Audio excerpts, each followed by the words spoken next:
Ayun mga boss, eto na yun. Yung expander cross natin, papalitan natin ng brake pads. So yun, brake pads. Bendix yung binili natin, yun. Sa kasa kasi nasa almost 7,000 ang brake pads nila na original. Though ito, binili natin Bendix na sa 2,000 plus lang ito. Depende sa shop kung magkano.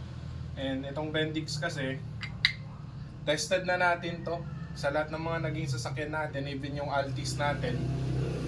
Bendix din yung gamit natin sa brake pads natin. Kahit yung mga dati na naging Civic natin, Bendix din yung ginagamit ko. So ngayon, palitan na natin itong sa expander kasi medyo manipis na.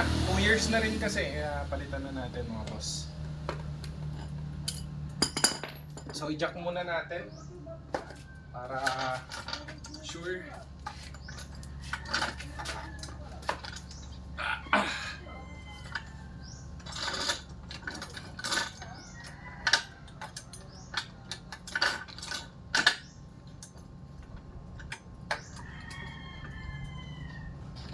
Ayan.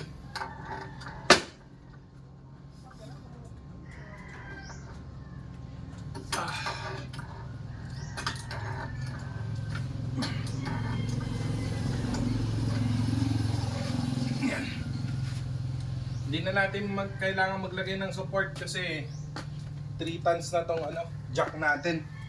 Shoutout kay Ate Ann sa pagpapahiram ng jack. Ang laking tulong.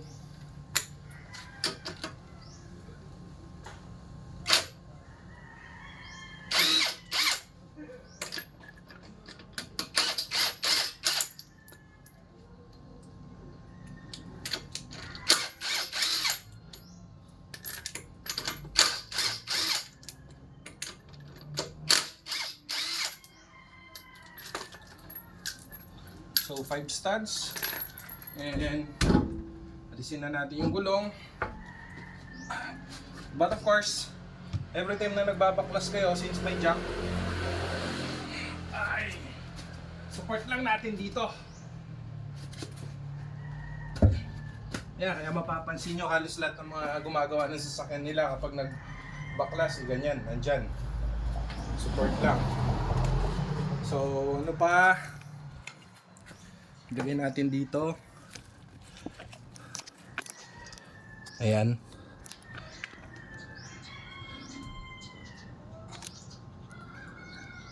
Ayan mga boss. Yun, kung expander din yung sa inyo, pwede nyo gayahin to. And dito, may 14 mm na tornilyo. 14 mm din na tornilyo dito sa baba. Ito aalisin natin. And ito, kaunting luwag lang para maiangat natin.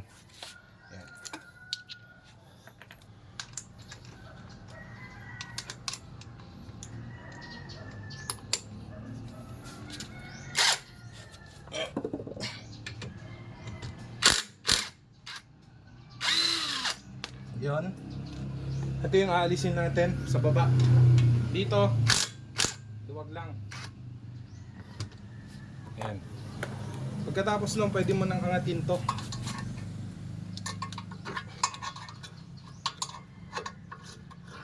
Ayan. Yun. So maaangat na natin. And pwede na nating alisin yung brake pads. Ayan mga boss. So yun, manipis na nga Nasa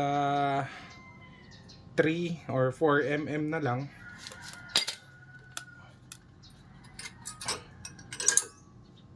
Ayan. So dito sa inner side may nakalagay na ganito. May kasama din naman yung binili natin na Bendix brand. May kasama din siya. Pero kung kaya natin tanggalin, alisin na lang natin to. Tapos ito yung gamitin natin.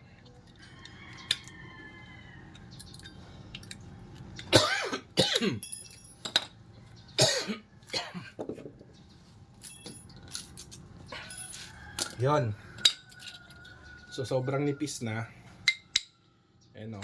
So, kapag ganito nakanipis yung brake pads nyo, though kaya pa naman, ang problema, mausok. Malikabok. Ang problema, kapag ganito nakanipis yung brake pads nyo, mabilis uminit. Lalo na kapag pababa kayo galing bundok or sa Baguio. Yun dito, mabilis mag-init. Ayan. Yan ang problema natin. Kapag ka uminit, hindi natin natansya, may time na hindi gagana yung preno natin. So, palitan na natin to kasi magka-camping tayo sa Mount Ulap this coming Sunday. Yan. And para sure tayo. So, dito yon. Balik natin dito. Yan. So, ito yon yung kailangan. And itong piston niya, ayan, yung piston, kailangan nating i-press to pabalik para sumakto ito. Kasi syempre, nag-adjust na yan. And since wala tayong pang-press, manual na lang. Ito yung gamit ko. Yung hammer. Kaya ko naman sigurong i-press dito. Ayan o, bumabalik o. Yan. Press lang natin.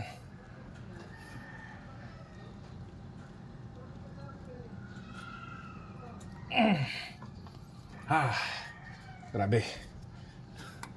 Importante yan eh. Importante yan na i-press natin. Kasi kung hindi natin i-press yan, hindi natin mailalagay yung bago. Since yun nga, mas malaki yung area ang kailangan niya. So yun, ayusin natin tong goma para hindi siya pagka binalik doon, hindi magkaroon ng problema. Yan o, ganyan. Kaya namang ayusin yung mga boss.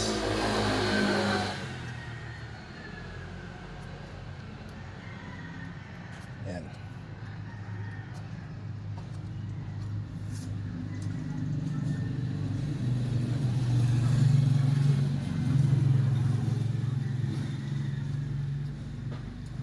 Ayan. So pag naayos na natin, kasi mostly dito kailangan ayusin yung goma, balik na natin yung pads natin na bago.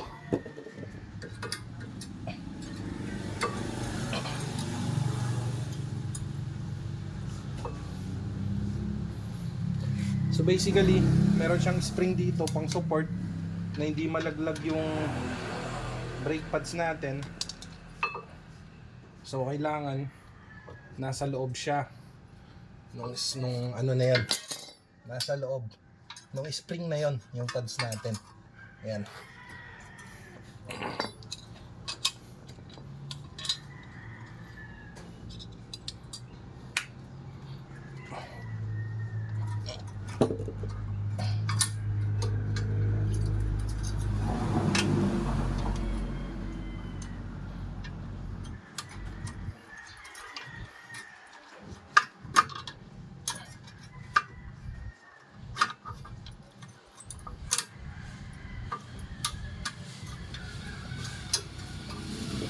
Yun.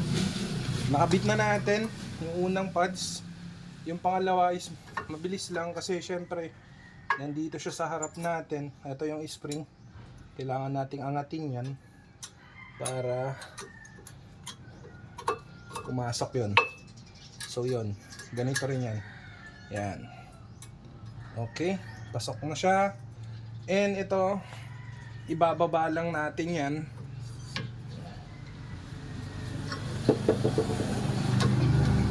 So yun, okay na. Ibalik to.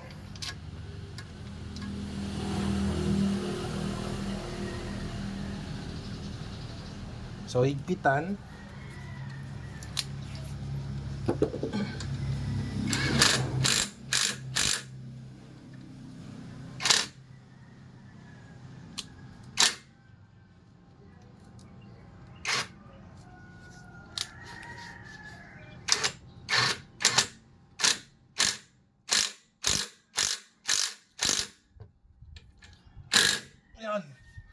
So okay na mga boss. So yun. Ganun lang natin ayusin or magpalit ng brake pads. So okay na. So make sure na itong mga to na kuha sa align. And hindi ko pa nasabi, para mabilis lang i-press yung piston, kailangan buksan nyo yung doon sa may makina. Kailangan buksan nyo yung cap nung lagayan ng brake fluid. Yan, brake fluid. So yan. Yan, ilalagay na natin yung natin, gulong, mga boss. Tapos goods na.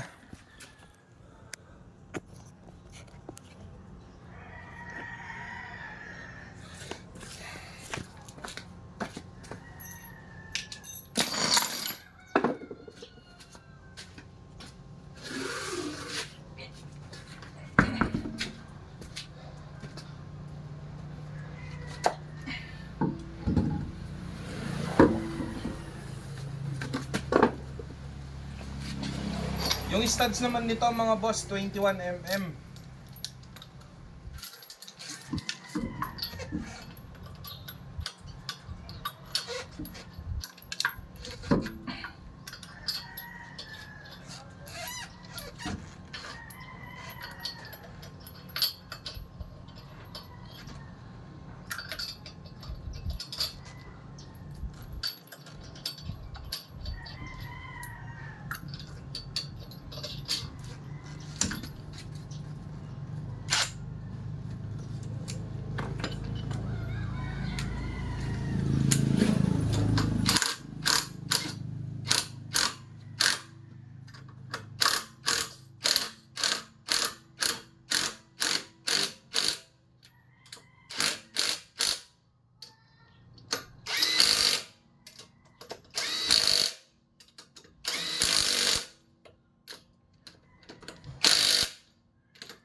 So yun mga boss, this is Boss Bench, hari ng DIY, and I claim that with myself only. So okay na, nakatipid tayo sa kasa. Nasa almost 7,000 yung brake pads, tapos yung labor nila. E ngayon, since kompleto naman tayo ng gamit at may mahiraman tayo ng jack mga boss, tayo na lang gumawa. So yun mga boss, thank you. Geng geng!